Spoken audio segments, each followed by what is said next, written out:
All right. Welcome everyone to the second webinar in Women's Advocates, which is a domestic violence shelter in St. Paul, Minnesota, our Sexual Assault Awareness Month or SAM series. My name is Brennison Wheeler. I use she, her pronouns, and I am the Education and Outreach Coordinator at Women's Advocates. Just a few quick announcements and reminders before we get started. We will be sending out a follow-up email with a link to the recording of the webinar and a PDF of the PowerPoint slides and information on how to request a certificate of attendance. I also wanted to acknowledge and extend gratitude to and for our American Sign Language ASL interpretation services, which are provided by ThinkSelf Minnesota Deaf Education and Advocacy Specialized Interpreting Fellowship Training or SIFT program. We're also so grateful to have Family Tree Clinic's sexual health and violence prevention community educator, Sawyer Plotz, here to present a deep dive into consent. We encourage you all to take care of yourself during this presentation, and the information discussed may be uncomfortable or triggering to some of you. If you would like some support via an online chat, feel free to reach out to the largest anti-sexual violence organization, which is www.online.rain.org. I'll send that in the chat as well. And lastly, we invite you to send questions in the Q&A. So now I'll pass it on to Sawyer. Thank you so much for being here. All right, thank you so much, Brennison, for having me. And thank you so much to everybody out there who's tuning into this webinar. It's so exciting to see that we've got over 200 people here, including people from all over the country. That is really exciting. And it's really an honor for me to be able to be here with you all and talking about this very important topic during April Sexual Assault Awareness Month. So my name is Sawyer, and I go by he, him pronouns, and I'm a sexual health and violence prevention educator at Family Tree Clinic, which is located in St. Paul, Minnesota. I thought to kind of kick things off, we could do some introductions. I see lots of folks have been introducing themselves in the chat with your name, your pronouns, if you'd like to share those. Where you work if you're part of an organization, and what city you're in. So thanks everybody who's been participating in that. It's cool to see where everybody's from. And we also have a couple of poll questions that lots of you have voted in. So I'll leave those up for a couple more seconds here. I thought since we're doing a deep dive into the topic of consent, we could do kind of a funny first question and think of like, if you were going to take a deep dive into a pool filled with anything, what would you want it to be? Would you want to jump into a pool full of M&Ms, Jell-O, popcorn, or whipped cream? It's interesting to see those responses coming in, and then just kind of checking in with yourself and thinking about like how you're doing today and what type of mood you're in, or like what flavor best describes your mood right now. So I'll close that poll up in just a second here and share the results with you all if you want to see. All right. And just a couple things as far as like orientation. I'm full transparency here. This is the first webinar like this that I've ever done. This is definitely the biggest audience that I've ever spoken to before. And I'm doing my best kind of navigating the whole setup with Zoom. I'm using two different screens here, one where I'm mostly seeing my slides and my notes, and then another one where I can see the chat better over here. So if you see me kind of looking back and forth, that's why. I also have a 2-year-old who's homesick today. He was unfortunately up a lot during the night, so didn't get a lot of sleep. My partner is here taking care of him, thankfully, and I think he's napping upstairs right now, but in case you hear any sounds or commotion, that could be coming from my little one. So let's take a look at these results. M&Ms was the most popular choice, which was mine too. That was my vote. I always thought it would be cool to be able to just like dive into a pool of M&Ms. And it looks like most people are feeling sweet today, which is good, although there's kind of a combination, which makes a lot of sense given everything that is going on.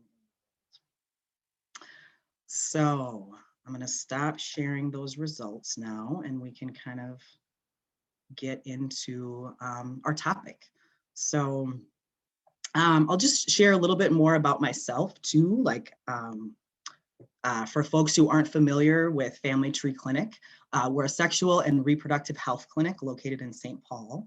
And so that means that we provide services like pregnancy tests, birth control, STI testing and treatment. We also have a really robust trans hormone care program.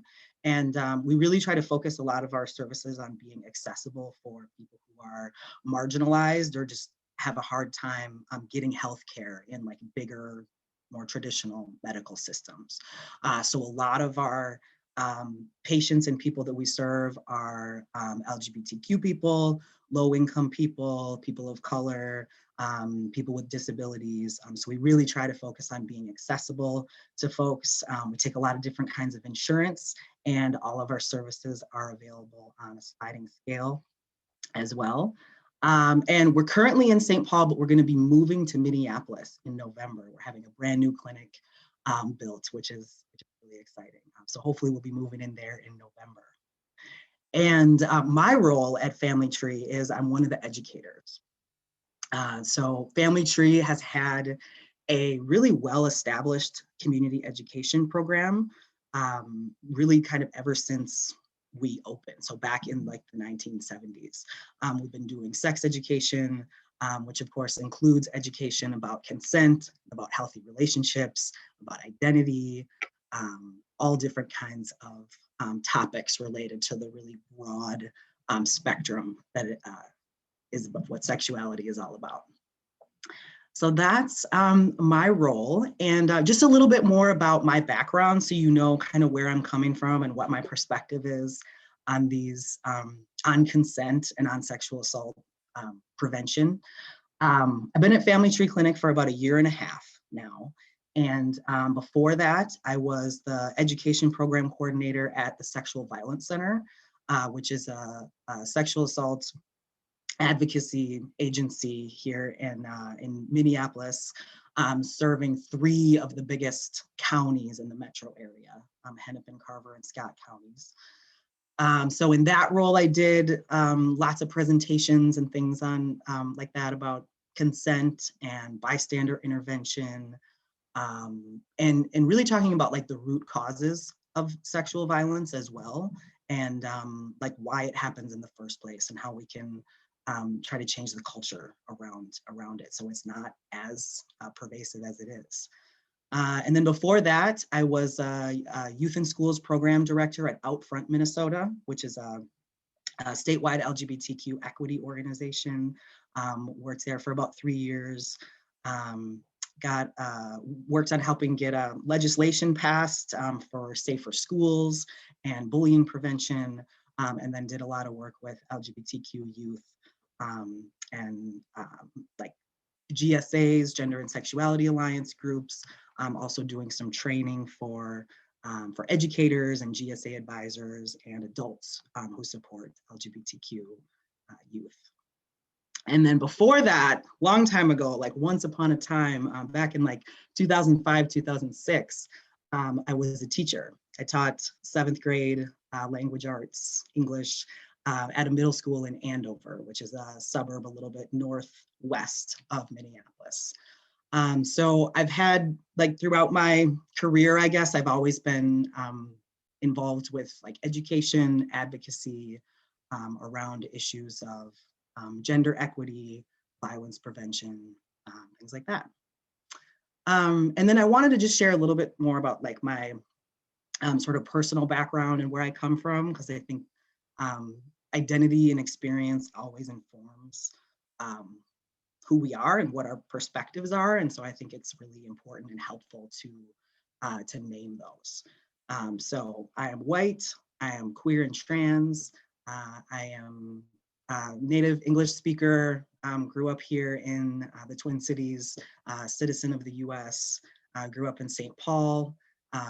Lots of privilege comes with some of those identities, and then some of those have, you know, of course, being queer and being trans has also been, you know, like a challenge at times to navigate that journey, especially being someone who went to Catholic school, kindergarten through 12th grade. There was a lot of education that I got and messaging that I was exposed to that was really unhelpful for me. And it's one of the things that has really motivated me to want to do the kind of education that I do. So I have a bachelor's degree from the University of Wisconsin-La Crosse in 2004, and so that kind of gives you a little sense of my age. I am married to my partner, John. He's a high school English teacher, so I feel really connected just with the world of like day-to-day classroom teaching and high school goings on. I do a lot of presentations in high schools, but also just being the partner of somebody who is in that world day in and day out. I get some insight into that. He is a Korean American adoptee, and so our two kids, Anthony and Zachary, are biracial white and Asian kiddos who are 8 and 2 years old. And so I think I saw somebody raised a hand, and like I said, I'm kind of new at navigating all of the stuff with webinars, and so feel free anytime you want to type in the chat. That can be a place where we interact. There'll be a couple more polls as we go on too, and then I'll pause and take time for to take questions too. And I think mostly the chat is where we'll be doing that. So hopefully that'll work out for folks. And I just want to give an overview of like what the content is going to be here. It's going to line up pretty closely with the objectives that were described with the webinar. Some of the key questions that I want to get into are just like, what is consent? What is coercion, and how are those different? And then I want to talk about like why consent education is necessary, but not enough, like not the be all end all to really prevent sexual violence. And I'll get into a little bit more about why, like where that perspective comes from. I also want to talk about gender and how gender norms impact people's attitudes and behaviors. And I want to talk about how challenging rigid gender norms can be a sexual violence prevention strategy. And then I also want to provide an opportunity for people to just like think about you, like in your life, in your roles right now, like where do you have influence? What are some actions that you could take? What are some relationships that you have? And how can you contribute to building a culture of consent? So that's kind of the container of what the content that we're going to be talking about. And I want to open it up to you all before I just start like, talking about terms and definitions and things like that. I would love to hear just like a brainstorm in the chat, just see like, how would you define consent? Like, what are some words that you associate with consent? What does consent mean to you? I'll just give folks a little bit of time. Yep, permission, yes. Yes means yes. Yep, not a lack of no. Yeah, mutual agreement and understanding, yep. Yeah, this is great. I know that, I assume that people who are tuning into this webinar have already thought about this topic and care about it a lot, and maybe some of you even do education about this topic yourselves. So I'm hoping that we can really like dig deep and kind of get into some of the nuances of this, because I assume that you all have a lot of knowledge and good perspectives to share on it. So next, I want to see what people have to say about coercion. Like if you had to put some of that into your own words, if you had to explain to somebody like what coercion means. So being tricked, being forced, trying to persuade into doing something you didn't want to do. Yeah. Yep. Using someone's vulnerability against them. Yeah, I think that is a big part of it. Yeah, thank you for everybody who is sharing. It's fun that, since I can't see you all, it's great to see that people are like so engaged in the chat here. Alcohol can play a big part, yeah. Yeah, so like on the surface, when we're thinking about like words and concepts and what it all means, it can feel pretty simple, right? Like consent means permission, agreement, means saying yes to doing something, right? And so like, what's so complicated about that, right? Like, why would we need to have a whole like hour and a half session to talk about that? But it's not actually so simple all the time, right? Especially when it comes to relationships and dating and sexual situations. A lot of times people can feel like, well, how do I know how the other person feels? And what if I feel like I'm getting mixed signals? Or, you know, there's a lot of stereotypes and messages about like what, how someone might act one way, but really they, you know, they do want it, or they're, you know, they're playing hard to get, or, you know, we'll get into some of that stuff here. Yeah, so there are lots of ways that people can be pressured or coerced into a situation that they maybe never did consent to or didn't agree to. And there's a lot of different teaching tools out there to try to illustrate what consent is and try to simplify it for people. There's one, and some people might have seen this video. In fact, I have a quick poll about this that I want to launch really quick because I want to see. There is a video on YouTube that is, I think it's over like 5 million views now, about consent. It's as simple as tea, like having a cup of tea with someone. So I'm going to show that in a minute, and not because I assume that it's brand new for people. In fact, I'm seeing a lot of people have seen it before. We'll talk about the content of it, and then I also want to like get a little bit deeper and to talk about some of the ways that it's a helpful analogy and some ways that it's maybe not so helpful as an analogy. So it looks like a little bit over half of the people who have responded to the poll have seen this video before. So that gives me kind of an idea of where people are at. Just showing you there the numbers. We got like 56% have seen it, 44 not.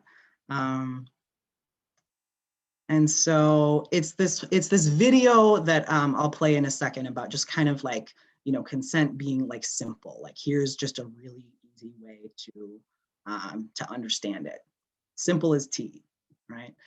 So I'm going to show this next, and hopefully the sound will work and everything. If you're still struggling with consent, just imagine instead of initiating sex, you're making them a cup of tea. You say, "Hey, would you like a cup of tea?" And they go, "Oh my God, I would love a cup of tea. Thank you."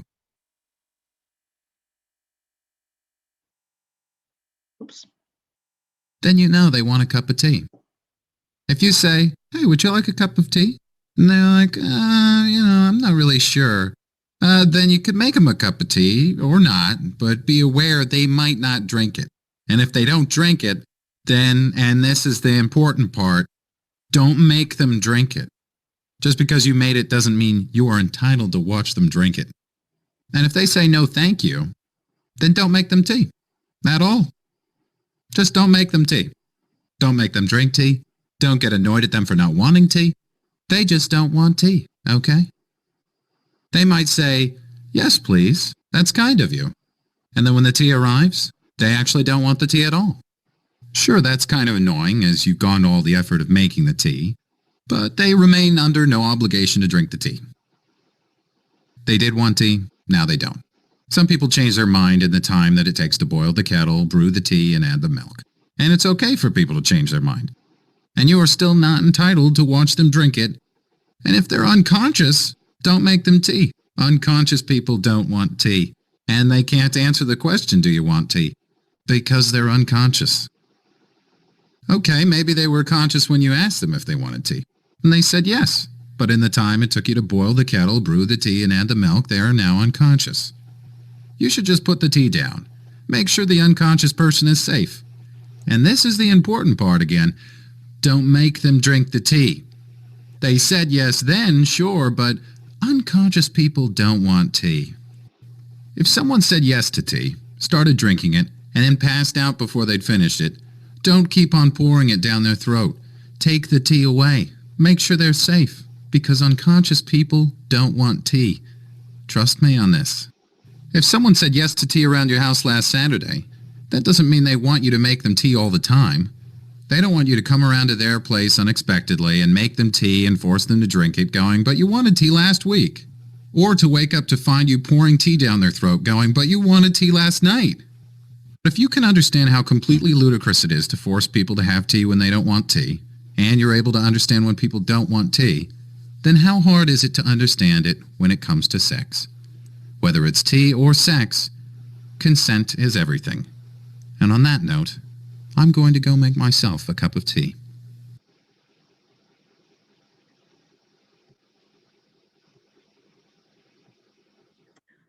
All right, so that was the video about consent being as simple as tea. And if if we all had $1 for every time we heard the word tea in that video, we would all have $39. I counted the number of times that he says tea, just because I thought that was kind of funny. So yeah, I would love to see people's comments in the chat. It looks like some people have used this video before. Some people who saw it for the first time, it looks like are like finding it really helpful, and it does really bring up a lot of the kind of comparative situations that might happen. When it says if somebody's passed out, they can't drink tea, obviously. And we know that in sexual situations, that is a context in which sexual assault occurs, like someone thinking that a person who is, passing out or is very under the influence can still it'd be okay to do sexual stuff to them, right? It uses some humor to educate, definitely. It does not capture all the nuance that goes into interpersonal relationships. I would agree with that. And yeah, I will share the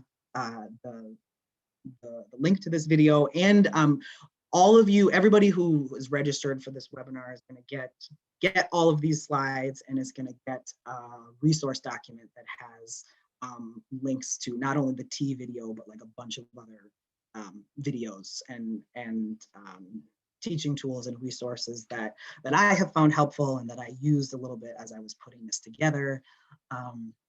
And I'm curious to hear from you all a little bit in the chat if anybody has other definitions or analogies or teaching tools that you've seen or that you've used in talking about consent. I know this one about tea is one of the most common ones, so I'm not surprised to see that some folks have seen it or used it before.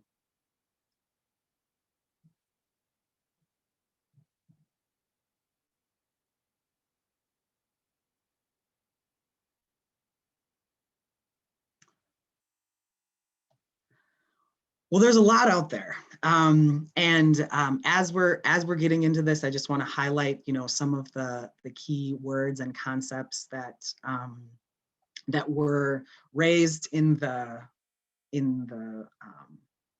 video, and that are really at the core of what is important to understand about consent. So in order to give consent, to say yes or agree to participate in something, a person has to be conscious. They have to be awake, right? Yeah, they have to be voluntarily making this decision. It has to be of their own free will. It has to be a genuine decision that they are making because they want to, not because of something that they are being, threatened or pressured into. And I'm seeing now in the chat FRIES. I'll talk about FRIES in a second because I really love that acronym as well, and that's one of the ones that I use. Pizza, I've also used that as an activity, you know, get kids together in small groups, say you're all going to order a pizza together. How do you negotiate and decide like what kind of pizza you're going to get and like where are you going to get it from and who's going to pay for it? And there's, you know, a lot that has to be discussed, right? So yeah, consent has to be a conscious voluntary decision made without coercion. There has to be clearly conveyed boundaries, whether these are verbally spoken or conveyed very clearly through body language. These are some of the key elements that that have to be there with consent. And I'll show the fries analogy that I'm talking about in a second, because I see there's a question about that. So then we're talking about, if we're talking about consent, you can't really understand what consent really is unless you also have a strong sense of what coercion is and how that is different and not compatible at all with genuine consent. So when we're talking about coercion, that is the use of manipulation to try to persuade a person to do something that they may not want to do. And this can happen through anything like, you know, pressure.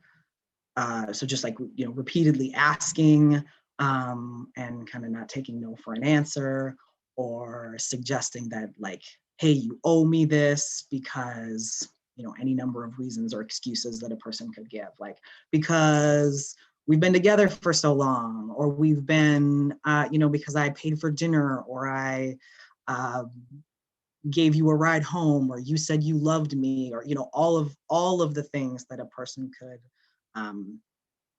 use to try to put pressure on someone else, or to make them feel bad or guilty or question themselves for not wanting to go to do something.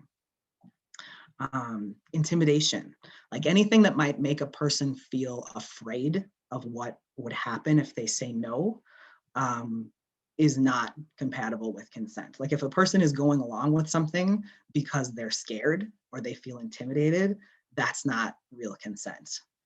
And I'm seeing in the chat that people are mentioning power dynamics, and that is huge. That is really at the heart of why consent and negotiations around that can feel so challenging sometimes. And so it's really important to recognize, and we're going to get into that too in just a little bit. So yeah, anytime there's pressure, intimidation, threats, or the use of alcohol or drugs specifically to like incapacitate someone or take advantage of them in like an exploitive way, that's not, that is not real consent. Yeah, since that came up, I just saw a question in the chat here. I'm just going to read it, or in the Q&A, I should say. Speaking to consent and alcohol, I recently heard that in Minnesota, there was a case where the court split hairs about judgment against an offender in a sexual assault case due to the victim getting themselves drunk, being coerced, or fed drinks to the point of being drunk. So like, what are my thoughts on this being either that way? Yeah. And so I see, I think Brennison from Women's Advocates is typing an answer. And yeah, when I saw that come out in the news just in the last few weeks, I was glad to see that that issue was coming to light, because in, especially in my previous role at the Sexual Violence Center, I really have like read the sexual assault laws and really gotten into like the fine print of like the way that things are defined here. And it talks about how it is a crime, it's criminal sexual conduct to do like a whole list of things, including to have sexual contact with someone who is incapacitated. And they define what incapacitated means, and how a person can be put in that state where they're not able to consent because of alcohol or because of drugs. But the way that incapacitated is defined is saying that a person had to have been administered the intoxicants against their will. So if you really dig into what the law says, the law, at least in Minnesota, makes this exception for like, if you were just having some drinks and quote unquote, like got yourself drunk, then you're not then it could still be somehow legally okay for you to be sexually assaulted. And that is not what is really true, or like what I believe, or I think what like most people, especially who are like advocates and educators on this issue, don't agree with that. And so when we do education about consent, we talk about how like a person who is incapacitated because of alcohol or drugs is not able to consent. And we say that in terms of it being logically, they can't give consent, like morally and ethically speaking, they can't give consent. Unfortunately, under Minnesota law right now, there is this meaning that if you did it, if you got yourself drunk, then there's this, that like it still could be okay for you to somehow consent or for someone to sexually assault you. And it's something that needs to change. We have people who are working on that, and hopefully it will be addressed and be changed here in Minnesota. So thank you for raising that. That is, it's a huge issue that still like needs some attention and some work, definitely. And then, you know, I think a lot of people have some sense that, or you've probably heard the idea that sexual violence, you know, rape, sexual assault, sexual harassment, it's about more than just sex. It has a lot to do with power. And so taking advantage of a position of power, whether somebody is a person's boss or they are, you know, from a more privileged identity, either because of like race, socioeconomic status, immigration status, like there's a number of things, that aspects of identity that either give us like power and privilege or can put us at a disadvantage or be a source of oppression. And so that is something that people who perpetrate sexual violence often look to exploit or to take advantage of. And so it's really important, obviously, if we're gonna, you know, have consent be a value that is upheld in our communities and that is like, you know, communicated to people, like people do have to understand what it is. Okay, so a really kind of comprehensive definition of consent, putting it all together, is one here. This is the way that it's defined at the University of Minnesota campus, like in the student like code of conduct. It's talked about as affirmative consent, meaning informed, freely, and affirmatively communicated willingness to participate in sexual activity, and it has to be expressed by clear and unambiguous words or actions. So I like that definition because of how like all encompassing it is, and it's a lot of words and it's a lot of like big words, and you know, is showing this definition to like a classroom full of like sixth graders going to be like what helps them to understand and like practice consent in their lives? Probably not, you know. And so that's why I have found it important, at least, to think about like what are some creative and effective ways that we can communicate about consent. So I'm sure you've all heard the like kind of classic like, you know, no means no, yes means yes type of framing, which of course is absolutely true. And then this is the fries analogy that is a graphic made by Planned Parenthood that I really like and that I've used in presentations. So it's this acronym of, and this cute little graphic of French fries, right? And it kind of quickly identifies what some of the key components are to consent in order to make sure that consent is really genuine. So for consent to be genuine, it has to be freely given. Okay, it can't be an agreement that someone is making because they are under pressure or they are afraid of what's going to happen next. Like fear and intimidation and pressure are all like incompatible with like a genuine sense of consent. So freely given. It's also reversible, which means that a person can change their mind at any time. And that's one of the things that I think the T video does pretty well, is that it it says, like, of course it would be ridiculous to, like, if someone said they wanted a cup of tea and then changed their mind and didn't want it anymore, didn't want to finish it, like, of course you wouldn't be like, oh, too late, you have to have it. It's, there's no going back. Like, no, it wouldn't work that way with a cup of tea. It doesn't work that way with sex. It is never too late for a person to want to stop or change their mind, or just switch things up, want to do something different, or just like want to be done with the encounter altogether. Consent has to be informed. So all parties have to understand what it is that they are agreeing to.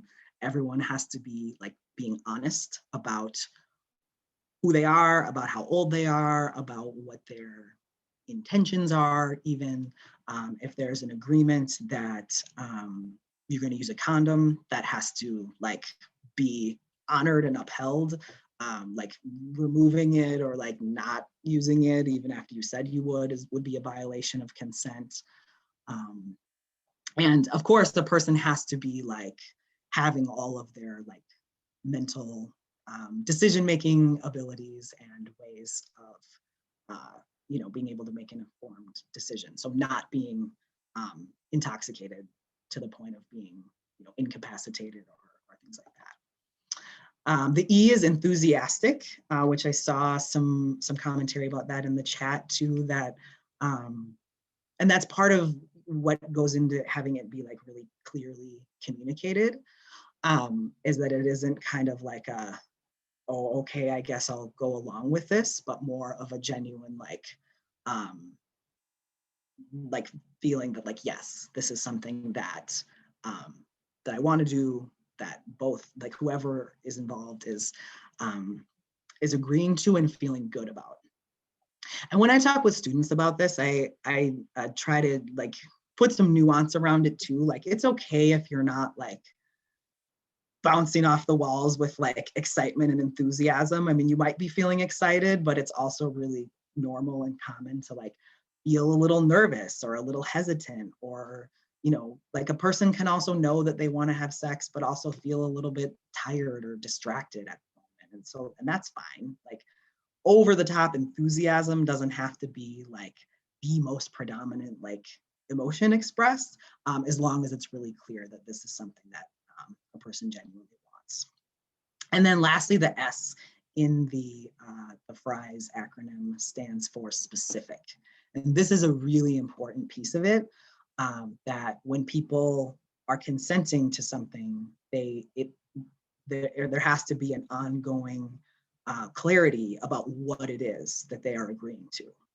So for example, just because a person consents to like kissing or like making out with someone doesn't mean that they are consenting to have sex. Or a person could consent to like one kind of sexual activity, but it doesn't mean that they are consenting to like any and all sexual activities. It also doesn't mean that just because they're consenting to have sex or to do whatever kind of intimacy they're agreeing to in this particular place and time, that they're going to agree to do the same thing, next weekend. And that's another thing that the T video highlights in a good way, I think. So,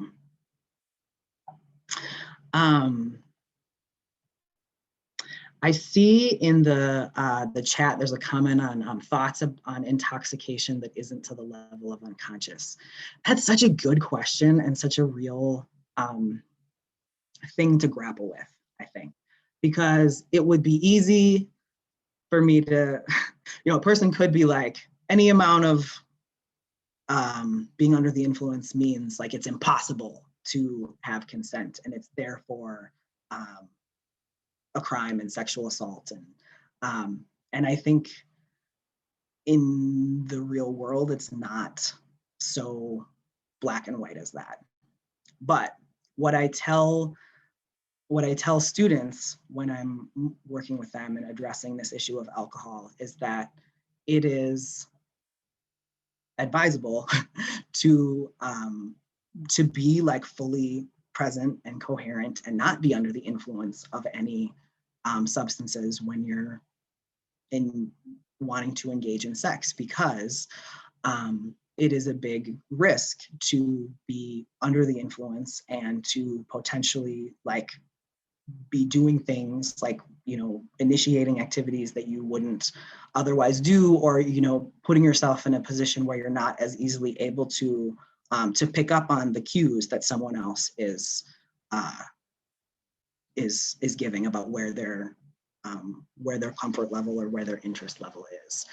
And so there can be a lot of analogies when it comes to like teaching about consent. And so one that I will talk about is like a drunk driving. So let's say like, you know, a person has 3 or 4 drinks, like feels like they're fine, doesn't think that they're too intoxicated to drive, but then they end up getting behind the wheel of a car and they, you know, tragically hit someone who's like in the crosswalk because they weren't paying attention.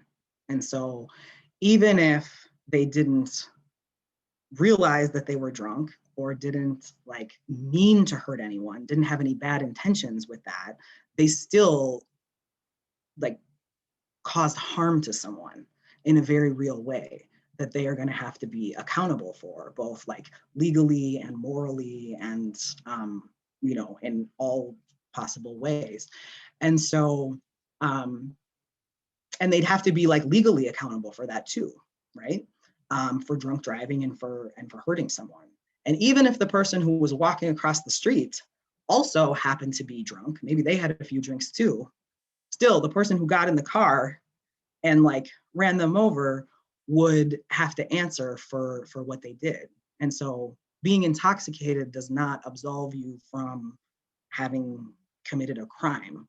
And so, you know, there can be a lot of questions about like, well, what if both people are drinking? And it's like, yeah, every situation is unique. And a person's level of intoxication is going to depend on a lot of things that are unique to that person.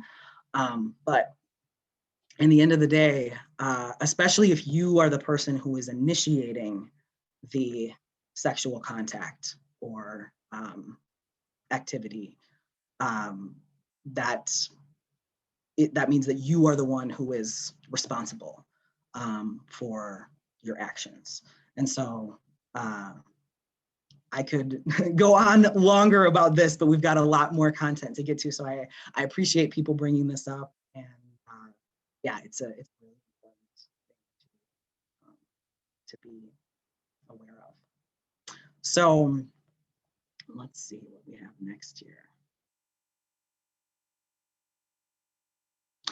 A couple more like just analogies or ways of framing that I've used or I've seen are like, there was a thread on Twitter that went viral a couple years ago that I thought was a good, some good framing that's kind of an alternative to the T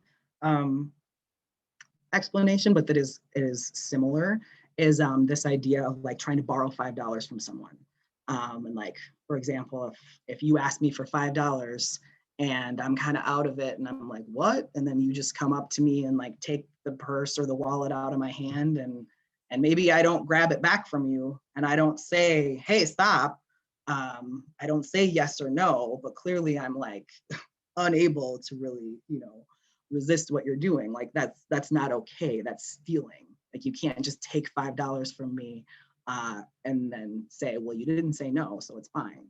And then there's a whole series of tweets after that about how like, you know, just because I lent $5 to your friend doesn't mean that I'm gonna give $5 to everybody. And just because I lent $5, you know, to you last week doesn't mean I'm gonna do it this week. So same kind of thing.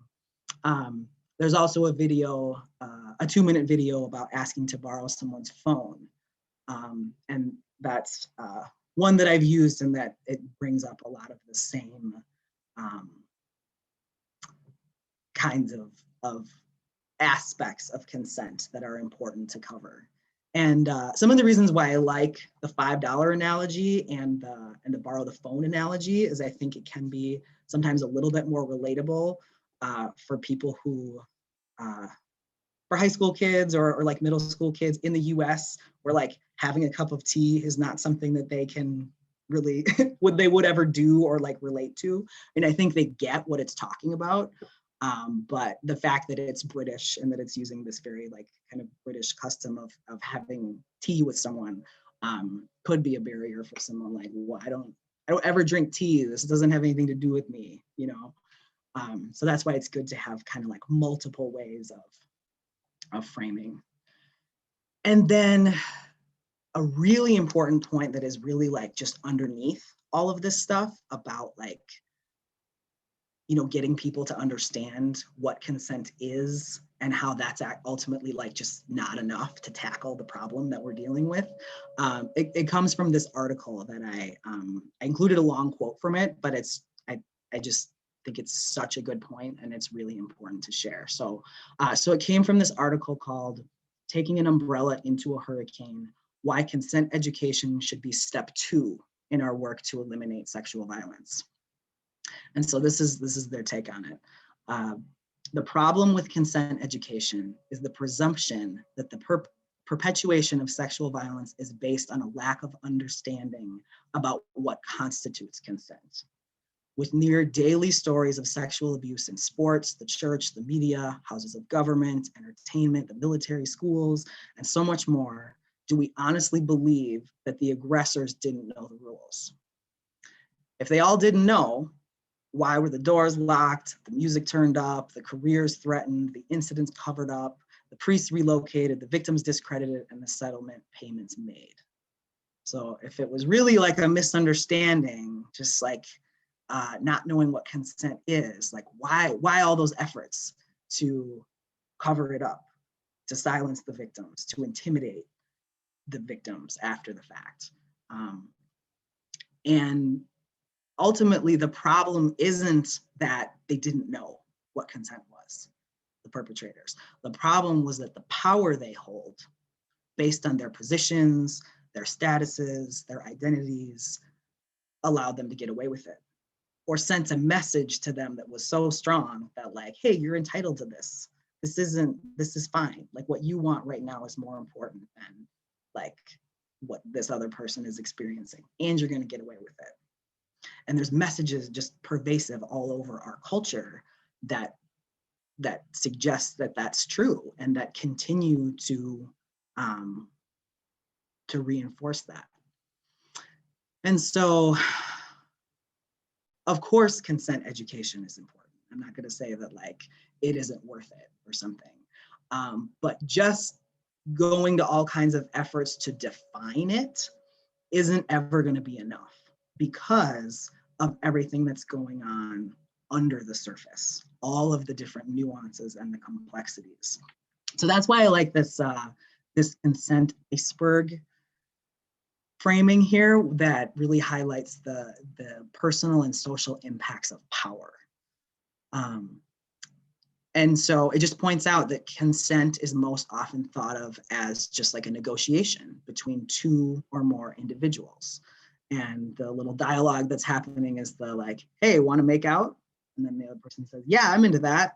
And that by itself is actually great. If everybody could be that like open about just like verbalizing what they want to do and like asking the question and listening for the answer and respecting it, that would be fabulous, because that is how you do consent.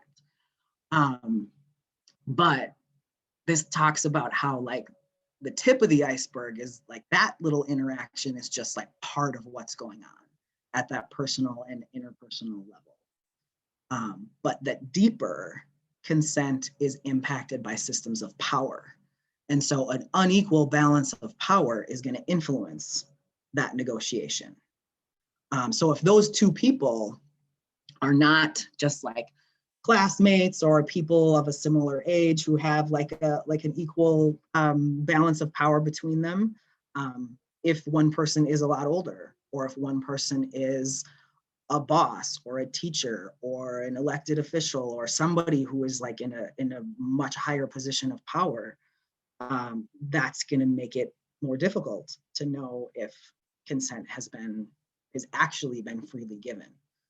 And so some examples of how this works are gender norms, for one, which teach that men should be like sexually aggressive and that women should be passive and always ready for sex. That is, I'm going to show on the next slide an activity that I use that kind of helps to reveal that and show how these rigid gender norms can contribute to like a culture of sexual violence. But another example of like a power differential would be a person with a disability who is propositioned, or someone is like initiating something with them, who is a support person, and they might feel like if they depend on this person to help take care of them, that they don't really have the option of saying no. Sexual harassment in the workplace. The victim survivor might feel like they can't do anything about it, really. They don't want to cause too much of a problem, or else they might lose their job. And so these are ways in which, like, when there's enough of a power differential, there really can't be consent, sometimes, depending on the way that power is playing out.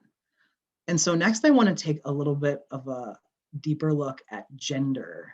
And I want to show an example of an activity that I've done, and it's part of I think it's part of different curriculum, because I came across it first like years ago, I think. And some of you have maybe used this before, but it's called like a gender boxes activity. And so to do it like in the classroom, like draw a box on the board and write "be a man" at the top, and then ask students, like, what does it mean? Like, how does a person be a man? What are some of the ways that a person has to act if they were fitting into that box of being a man? So I'm curious to hear from you all, like if you want to like type some things in the chat, like what comes to mind for you, just kind of free association. What are some things that it would mean to be a man?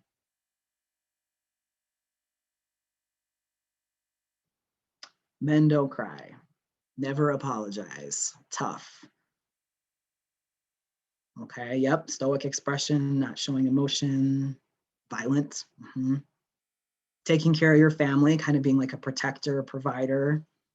Don't ask for help, don't show feelings. Ooh, take, don't ask. Yep. Yep, handy, good at fixing things. Sure. Yeah. Yes, tough, rigid, stone cold, provider, head of household, not my opinions. And yes, this is something that we always run into, is like, kids are like, well, this isn't what I think, but like, I've heard this. Or sometimes people will even push back at it and be like, okay, those are very extreme stereotypes. And maybe it used to be that way, but that's not how it is anymore. And thankfully, in some ways, that's true. Like, times have changed compared to like 50 years ago. I think lots of people do have more of an expanded idea of what it can be to be a man. And there's been some recognition of like the term toxic masculinity, and how some of these really narrow, strict ideas of what people have to act like based on gender are like not true and are problematic. And with all that said, like, all of these messages really do affect people. And even if you don't like believe in these yourself, like, it was easy for people to come up with this, right? Like, people, you can just like rattle it all off, and we all have kind of a common understanding, right, of what what a man is. And yeah, we get it from cartoons, from TV shows, movies, media. There's all kinds of messages about like, I kind of tend to think of it in terms of like three main categories. Like emotionally, men are supposed to be like strong and tough and don't cry. And if there's any emotion, it can be anger, but not weakness, right? And then there's kind of this like leadership thing too, or like a take charge, be in charge, be aggressive, be dominant, go for what you want. And then how about like sexually? What are some of the stereotypes? Like, are men supposed to want to have sex? Yeah. Well, they're supposed to be attracted to women too. That's like a assumption that is, if we're thinking in terms of stereotypes, a man is attracted to women, is very sexually driven, like thinking about sex all the time, always wanting sex, and is the initiator of dating and sex, right? So these are some of the strongest, like, and again, most stereotypical ideas of what it means to be a man. Yeah, and I like what somebody pointed out, that like when we think of the whole like, well, you have to get consent and there has to be consent in a sexual situation, if we're kind of putting a hypothetical couple in our mind, we're probably as a default thinking of a man and a woman, and we're thinking of like the man, we're assuming that he for sure wants to do this, and but he better make sure to get consent from the woman. And we're not thinking of it as like consent that is something for like both people, any and all people in the situation, to need to like be able to express. So yeah, there's lots of assumptions, right? And so this is the box, the kind of narrowly defined box that that we sometimes like put masculinity in. And then if a boy or a man is perceived as weak, or does cry, or isn't attracted to women, or isn't super sexually experienced, what are some of the words that we have for that? Or like, what are they called? Yep. Yeah. And you can, yeah, it's some really hurtful, offensive words, right? But yeah, you can type them in the chat because it's important to identify. Yep. Yeah, there's a whole lot of words and slurs about being weak and about being gay that are put on boys and men who don't fit into this box. And if men aren't, sexually kind of like aggressive and dominant and, doing the things in this like column here, there's lots of like words and slurs about them being like a girl or like a woman. And so you can see that like there's a lot of misogyny baked into this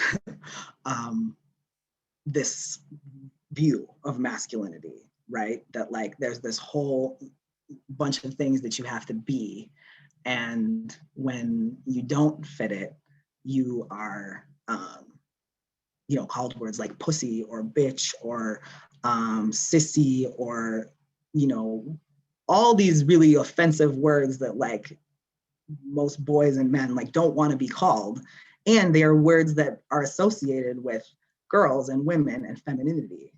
So I mean, these kinds of gender boxes are very harmful and hateful towards women, of course, and very shame-based, but they're oppressive for everybody. The degree of harm and the degree of like violence that people can experience because of these might not be equal, but it is very limiting for boys and men too, to be told that this is who they have to be or this is how they have to express themselves. And so doing the same version here of the activity, if you draw a box on the board, or we'll do it here real quick, if you're told to act like a lady, what does that mean? I want to see people's answers in the chat here. There will be a recording available. I saw a question about that. Yep, polite, modest, soft, pretty, emotional, submissive. Yeah. And where do these messages come from? Smile, yes. Healer, giver.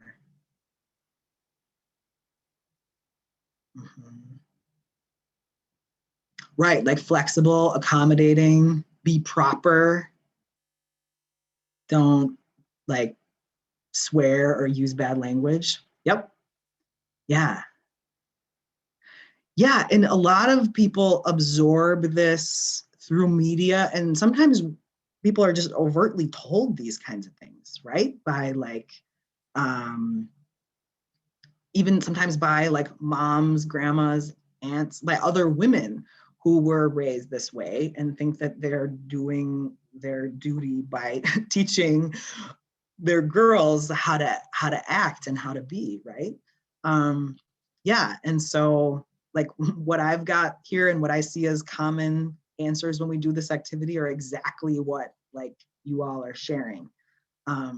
Polite, modest, cooperative. This idea that like emotionally be kind of like crazy sometimes, or like you know, unstable, or just you know, really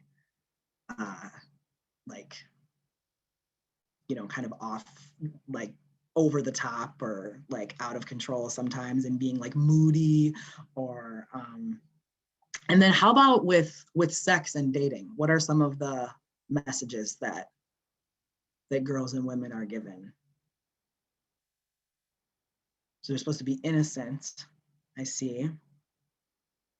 Okay, duty to have sex with partners and husbands. Be passive, be pure.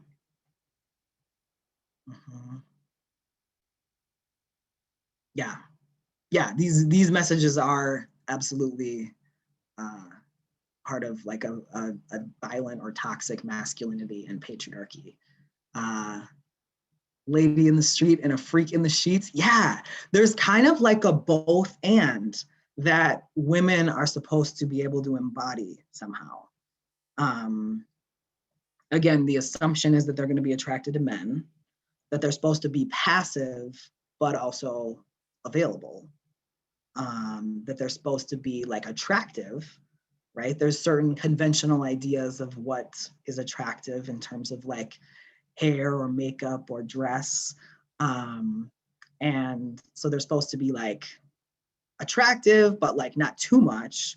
And they're supposed to be like sexy, but not too much, right? Because, and you all have been like stating this in the chat, like, what are some of the words that girls and women are called if they step out of this box in any way? If you can just kind of like shout them out in the chat here. If they're not polite, if they're not modest, if they're, yeah, they're not professional. And there's a whole, yeah, like bitch, bossy, slut, psycho. Yeah, yep.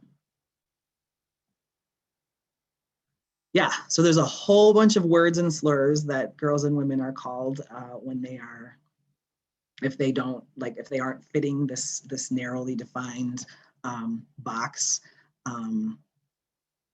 For, you know, words for bossy, words for like irrational, all sorts of words that are just insults for being a girl or a woman. And then, of course, if they're not attracted to men and aren't embodying like stereotypical femininity, there's lots of words and slurs that can go along with, being labeled as, like gay, and the slurs that go with that, or just being too masculine. And then with the whole, lots of true examples of the kind of language that is used for girls and women. And it really leads to this kind of no-win situation, or this like this double standard, right? So there's some images here that just kind of remind me of this, that I want to point out about just how linked these rigid gender norms are. I almost hate calling them norms, because that could imply that like it's normal to be this way, and it's not what I mean at all. It's just sort of what is conventionally thought of as, or what is assumed or expected for how people are supposed to act based on their gender. And so there can be this very pervasive idea of what boys are like, and this whole, boys will be boys, or this, the idea of like locker room talk, and what is just like normal and common and expected for how boys and men can act. And yeah, it is almost like a script that we're given. And then when it comes to like sex and relationships, boys and men tend to get a lot of status and like positive feedback and reinforcement for being like sexually experienced. And like the idea that like this shirt that says a stud would just be like a, like a boy's shirt that you could get for, like, I could order that for my 8-year-old, which I never would, but that would just be like, you would proudly wear that. And that like, what is a stud or a player? It's like, or like a ladies' man, it's like a guy who like has a lot of relationships or has a lot of sex. And then, but on the other hand, women who have a lot of relationships or are perceived as having a lot of sex are often not given status for that, they're given stigma for that.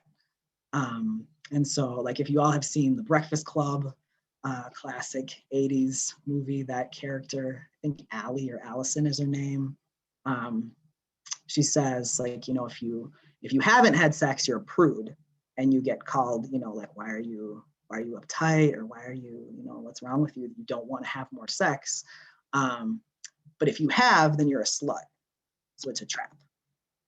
And I like this tweet that I saw once that I often use in presentations too, about how this whole concept of like being a slut or a prude, those are insults that are often used by the same people, and they might sound like opposites, for two really different kinds of girls, but they're more than anything, they're really representing an agenda that the people have who use this type of language, and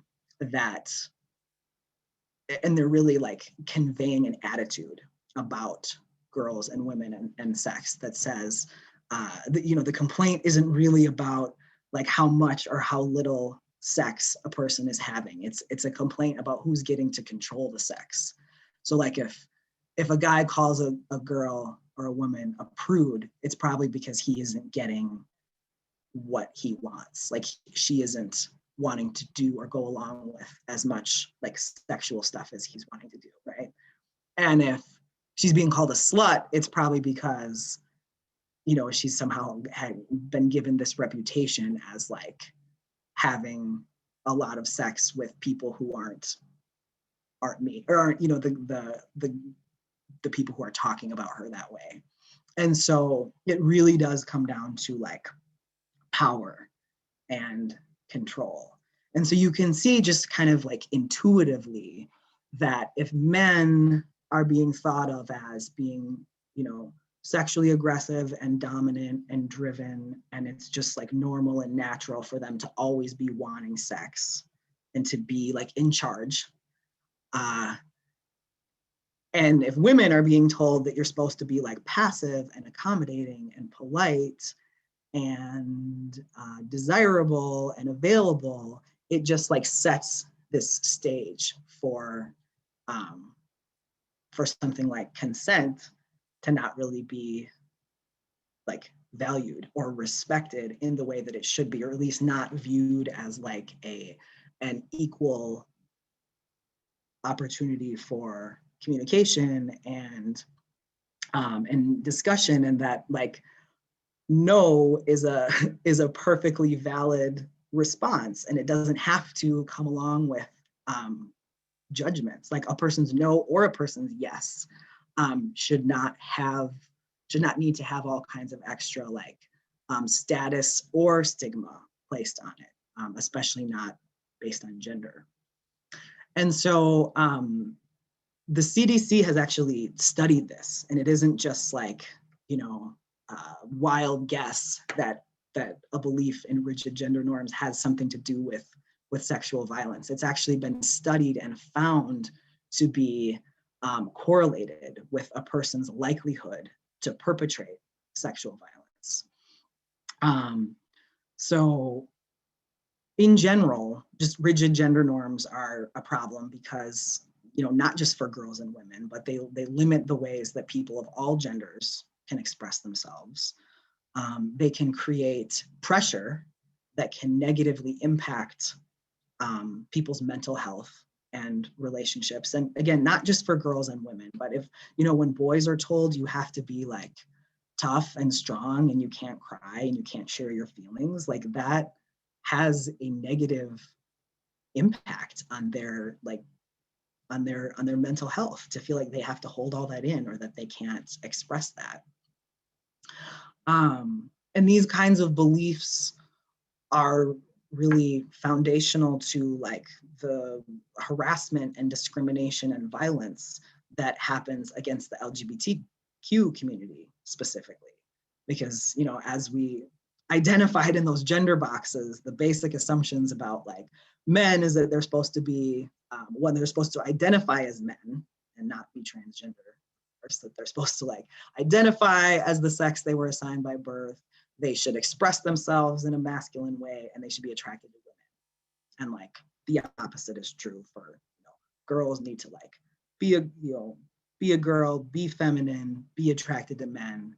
And there's all kinds of like slurs and harassment and like violence that can happen for people when they don't fit those, right?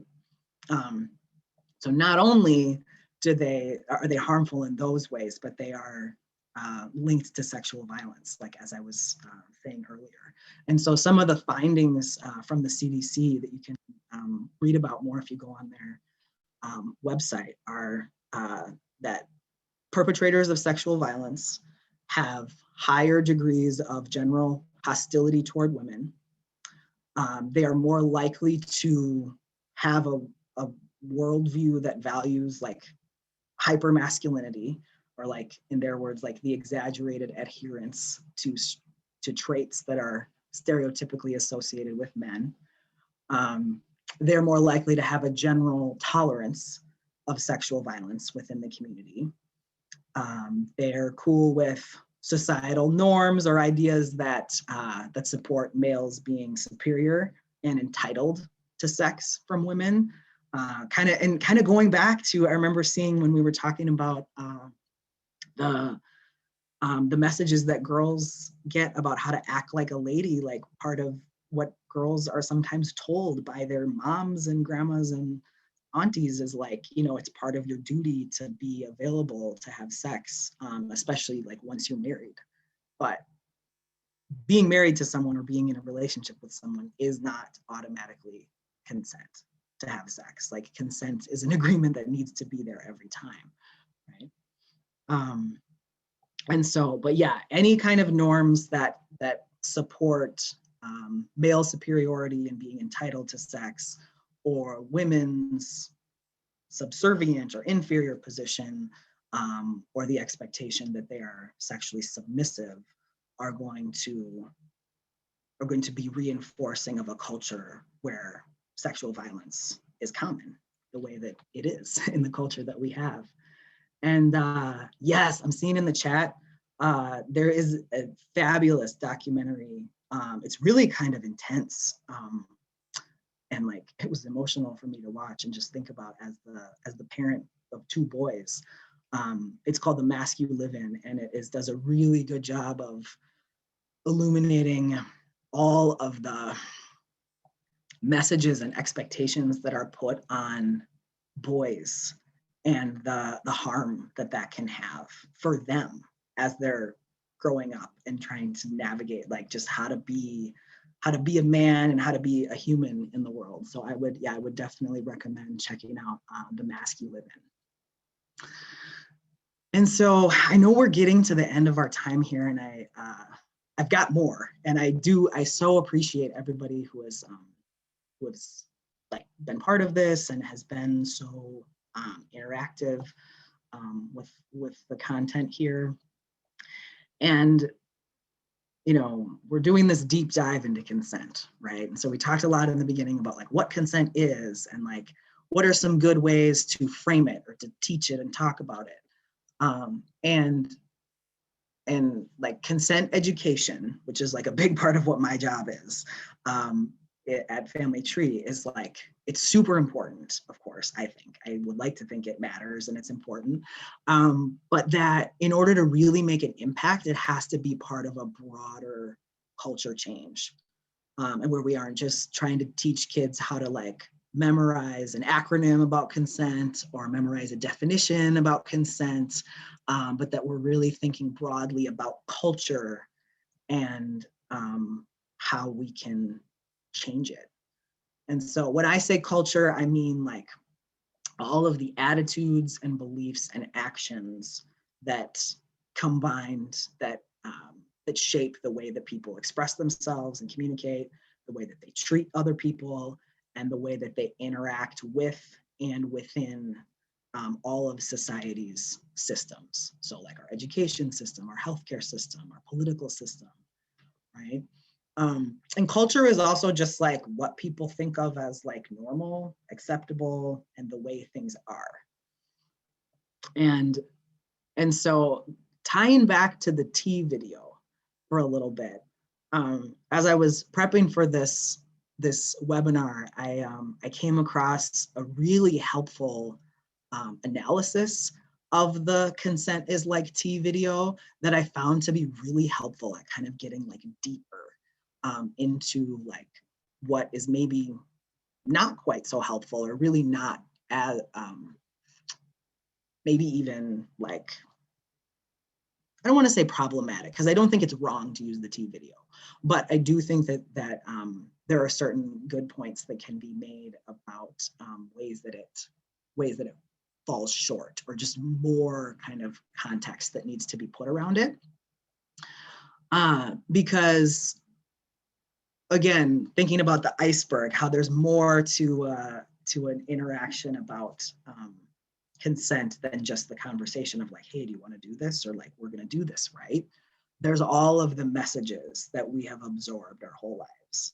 And so Justin Hancock is the name of this sex educator in the UK who has a website called bishtraining.com, where I found some of like his framing about this. And he had a really good take on it, in that, you know, a cup of tea isn't just tea, especially like where he's from. There's such a cultural custom of like it being like expected and like polite and like just part of socializing that you're gonna have a cup of tea with someone.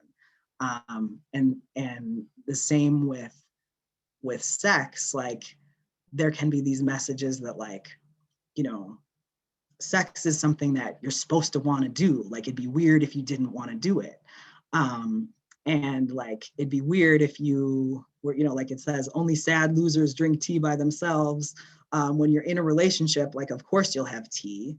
it's the most important part of the relationship. You have to have tea at least 3 times a week to be happy. Buy this, everyone will want to have tea with you. And so of course it's kind of humorous, but it's like illuminating some of the other stuff that's under the surface when you're thinking about like messages that we get about like having tea, or expectations that are put on us about like sex and relationships. So in addition to just like what's expected of people, there's also an idea of like what's normal. And so he talked about how like in Britain or in Ireland or places where, you know, having a cup of tea with you know, as you're socializing, there's a certain expectation of what that would be. It would be like Earl Grey tea, it would be English breakfast tea, it would look a certain way, it might have a little bit of milk in it, it might have sugar in it. But there's just like kind of an assumption about like what a regular cup of tea is. And that if it's something like too exotic or different, or, you know, it's either wrong or it's not really tea, you know? And so there's a lot of ideas about what sex is, or what it should be, or like who is allowed to have sex or who's expected to have sex. And again, there's a lot of heteronormative messages that we get, right? And so that's why it's so important to make sure that education about sexuality and about consent is inclusive of people who have different identities, who are lesbian, gay, bisexual, transgender, because there isn't just a narrow definition of what T is, or what sex is. And then a couple other points that he made, just along with the tea analogy, are, you know, someone could be having a cup of tea and be asked like, how's the tea? And they're like, oh, it's fine, thanks, it's good, you know. But in their mind, they might actually be thinking, like, I actually hate tea, but I'm supposed to like it. I don't want to be rude, but like I'm at their house, and they put the effort into making it, and so they might be feeling like, well, how much agency or freedom do I really have to be able to share how I really feel about this?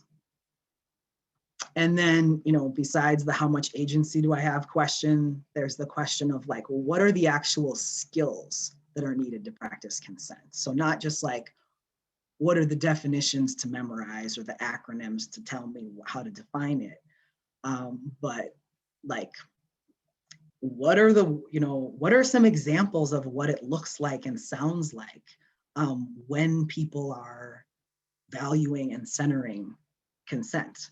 And so these are just kind of some funny phrases that people might use if they were doing the tea and sex comparison of like what you might say. But the underlying point being that like there's a lot about the will you have a cup of tea question that is pretty simplified and sort of transactional. And there's this like binary result of like, yes, you're having tea, or no, you're not. Whereas with intimacy and sexuality, it's a much more nuanced, like ongoing experience where there should be continuing communication about like what is happening, how it feels, where it's going next. And it isn't just a yes, no, we have consent or we don't for this whole rest of the night. It's like we're continually engaging in this process. And so something that can help to change the culture and really give young people like more of the kinds of like attitudes and skills that they need to practice consent is like actual comprehensive sexuality education, which is very lacking in the United States. We do our best to try to like fill in the gaps as like as a family tree educator. I'm like a guest speaker that gets we go where we're requested and where we're invited to come in and do lessons, but there really isn't like an established curriculum that starts at a young age, to really build in the foundations that will help kids understand things like gender stereotypes and sexual orientation and gender identity, consent, coercion, all this kind of stuff. A lot of sex ed in this country is still, a lot of it is still like abstinence only, or abstinence emphasis, or it's, about pregnancy prevention, STI prevention, and kind of like, don't have sex, but if you do, wear a condom. And then that's kind of like where it ends. I know we are really getting towards the end of our time here, and I'm sure there's questions and things that we probably won't have time to get to. But as we're getting ready to wrap up here, I just want to give people the chance to think about, like, what are some roles that you play in your life? Like, what are some, either like professionally or in your family? Like, are you a social service provider? Are you an educator, a student, a partner, a parent? And then also, what communities are you part of? And how could you play a role in culture change, which can sound like such a huge thing, like how could one person make a difference? But we're all affected by the cultures that we grew up in, but we also all play a role in making it what it is. And so these are just some tips for how parents can create a culture of consent. These are from the Minnesota Coalition Against Sexual Assault website. I am included in the resource doc that all of you are going to get. I've included links to these tips. So these are like, tips for what parents can do, tips for what just you can do like generally in the community, practicing consent in your own relationships. Of course, we all probably assume that we do that, but because of the ways that we've been, socialized, it's easy for people to like understand and think, like, okay, of course I know what that is, but to still sometimes act in ways that are not holding consent in as much like esteem as it should be. And even like with kids, being really mindful of like, not forcing them to sit in someone's lap or to give someone a hug or to be tickled if they're not wanting to do that. Like, consent is a skill that can be addressed with kids long before it has anything to do with sex. And that's when it should be addressed, ideally. And the more people that do that, the more we can create a change in the way that people think about gender and express gender, and the ways that people interact in their relationships. And so I'm sorry to be so rushed. I know this was like a lot of information at the end here, and we just have a couple of minutes left. I'm going to see if I can. So there was a question in the Q&A, any ideas how we can get more sex education in the US? Yeah, I would recommend going to SICUS, Sex Ed for Social Change. That is an advocacy organization. Here, I'm going to type it in the chat here. They have a really, they keep their eye on like what the laws are in states all around the country, and they're aware of like in what states are they trying to, are like progressive folks trying to pass legislation to allow for comprehensive sex ed to be implemented. And so they're like, so you can look up your own state and see like, what is the state of sex ed here? Like, are there certain standards for what has to be taught? Is it required that it happens at all? That it has to be like medically accurate and that it has to include consent? There's almost like only a few states in the whole country where it's actually required that consent education is part of the curriculum. And so, like, that's why in Minnesota, for example, it just really depends on like what the school is. If the school or the district itself values it, then they might be like, yeah, we should make sure that our health teachers are equipped to be able to teach about this. Or like maybe we don't really have a curriculum for this, but we know that like we know of a place like Family Tree Clinic that has educators who will come in and do it. And so that's like where we get called in, but it's not comprehensive across the board. You know, kids in like this city or this suburb might be addressed for them, and in the next town over, it's not getting talked about at all. And so, yeah, but there are people who are working on it in Minnesota. I know there's a bill that is moving through the legislature right now. It passed in the House, but I think it's probably not going to go anywhere in the Senate this year because of the party that controls the Senate right now. There is unfortunately still a lot of fear and a lot of misunderstanding about what comp sex ed even is. A lot of people are afraid that it's something harmful, and that whereas really there is like so much good that can come from teaching kids at a young age about things like boundaries and how, you know, what is appropriate touch, what are appropriate ways of engaging with peers, with adults. That's the kind of stuff that kids would ideally be learning about, you know, in as young as kindergarten and even younger than that. Another website that I want to plug real quick is Sex Positive Families. It is one of my favorites. Sexpositivefamilies.org. There is a ton of stuff about consent and what parents can do to teach their kids about consent, to create a culture of consent in the home. And it's a really good one. So we're a little bit over time, so I'm going to stop here. But you will be getting all these slides. You will be getting all of the resource docs that I'm going to send. And feel free to email me if you have a question or a topic that you wanted to talk about that I didn't have a chance to get to. And yeah, I would be happy to hear from anybody and everybody who wants to follow up.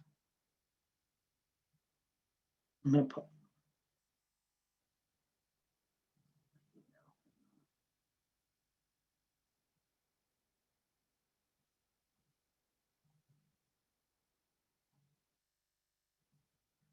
So yeah, my email is splotz@familytreeclinic.org.